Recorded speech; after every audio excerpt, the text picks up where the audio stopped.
Good morning, dear brothers and sisters. In the name of our Lord Jesus Christ, I pray that He will continue to rule and reign in your hearts, in our hearts. Amen. Welcome to our daily devotional podcast. Now we are journeying through the book of First Corinthians together. We're now in chapter 5 and our text is in verses 1 to 13, which is about the Apostle Paul dealing with immorality. Here's what I will do. I will read each section of the passage and then explain. First Corinthians 5, verses 1 to 13. Let's read. It is actually reported that there is a sexual immorality among you, and of a kind that is not tolerated even among pagans. For a man has his father's wife. And you are arrogant. Ought you not rather to mourn? Let him who has done this be removed from among you. A brief context: the church in Corinth was a young Christian church in the midst of a sexually perverted society. The term Corinthian was synonymous with being immoral. So there, the Apostle Paul faced a serious problem. One member was living in a sexually immoral relationship. Everyone knew about it, but the church was not correcting the situation. Instead, they seemed proud and unconcerned. So then he rebuked them to their face. And what did he tell them? That they must not celebrate or tolerate serious sin, that sin should not be taken lightly. They should respond with humility and seriousness when it comes to sin. But here, we could see that the Apostle Paul was so indignant because they were arrogant and unconcerned. The sin did not grieve them. Obviously, the church was not mature yet to handle the situation.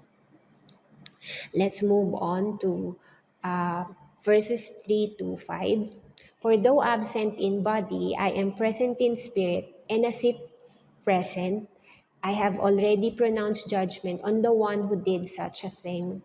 When you are assembled in the name of the Lord Jesus, and my spirit is present with the power of our Lord Jesus, you are to deliver this man to Satan for the destruction of the flesh, so that his spirit may be saved in the day of the Lord. This verse is quite a strong statement, but what does it really mean? Wait, let me just clarify some phrase. I am present in spirit. What does it mean? It doesn't have any mystical meaning in it. That simply means the heart of the Apostle Paul and his concern were with the Corinthian church. That as their apostle and spiritual father, he was fully engaged with their situation. That even though he was absent physically, he exercised his God-given apostolic authority over the church. And then the phrase, I have already pronounced judgment. What does it mean? In saying this, he didn't mean condemning the man's eternal soul. Here, the meaning of the word judge in Greek is to make a decision or render a verdict regarding a matter. He had enough reliable evidence. It is actually reported in verse 1, right? To conclude that the sin was real, it was serious, it was ongoing, and the church needed to act. Notice he is not judging the man's salvation. He is judging the conduct that required church discipline. And what's the discipline? To hand him over to Satan. To hand him over to Satan means to remove the unrepentant person from the fellowship and protection of the church, allowing him to experience the consequences of his sinful choices rather than continuing to be accepted as though nothing were wrong. It does not mean that the Apostle Paul was telling the church to harm the man or literally give him to Satan. The purpose was discipline and restoration, not revenge. Hand him over to Satan means to remove him from the church community. Destruction of the flesh means bring him to the point of recognizing the seriousness of his sin and turning from it, so that his spirit may be saved. The ultimate goal was repentance and restoration, not his destruction. What's the truth here? That the Apostle Paul was not eager to punish a sinner. He was eager to protect the holiness of the church and restore the sinner. His judgment was not based on personal opinion or emotion, but on God's revealed standard. So we, in the same way, as leaders and overseers appointed by God, should do the same in dealing with sin. We must respond decisively when the person remains unrepentant. It should not be taken lightly to protect the holiness of the church. We help the person repent and turn to God when we judge, we make a righteous judgment based on facts, not on gossip, and using the word of God as our ultimate standard. Verses 6 to 8, your boasting is not good.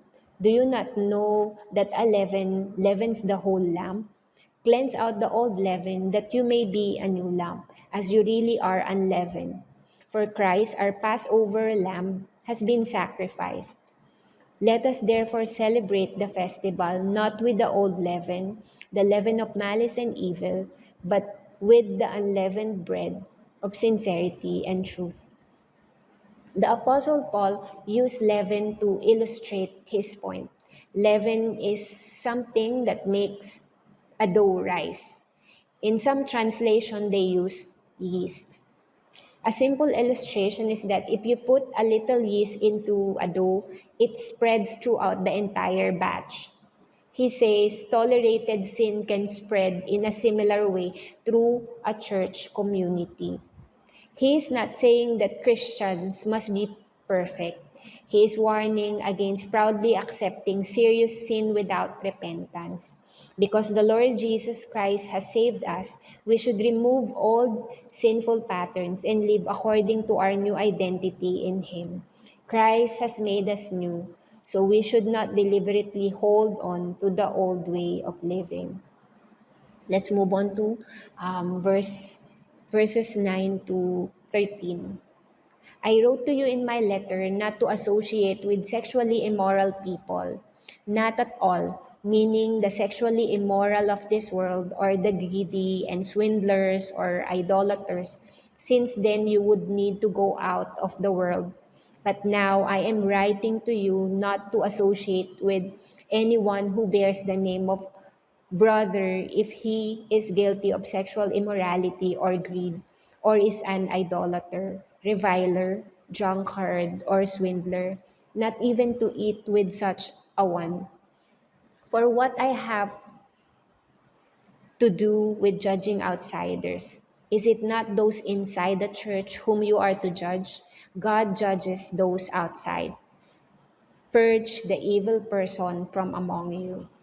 Here, the Apostle Paul teaches that Christians are not supposed to avoid every sinful person in the world because we still live and work among them. And we should be a witness to Christ. That's why we go out, right, and share the gospel.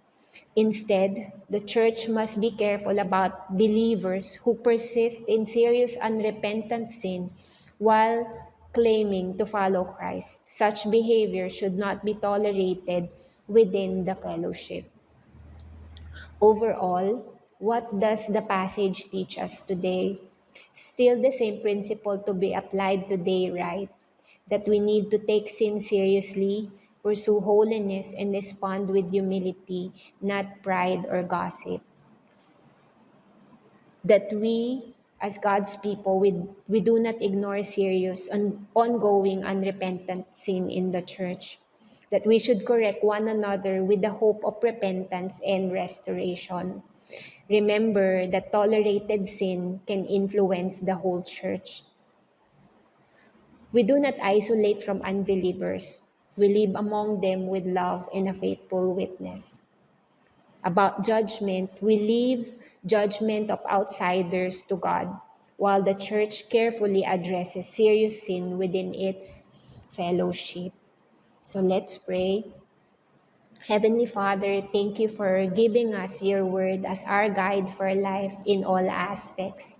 As your people, help us not to take sins lightly, but we will hate it as you hate it because it once separated us from you. As leaders, I pray that you will give us the wisdom to deal with sin with righteous judgment. As your people, enable us to uphold your worth by pursuing holiness. Because you are holy, we ought to be holy. Help us, O Lord. Let us, your bride, be glorious in its holiness because we fear you. We give you all the glory. This we pray in the mighty name of our Lord Jesus Christ. Amen. Have a great day, everyone. God bless you all.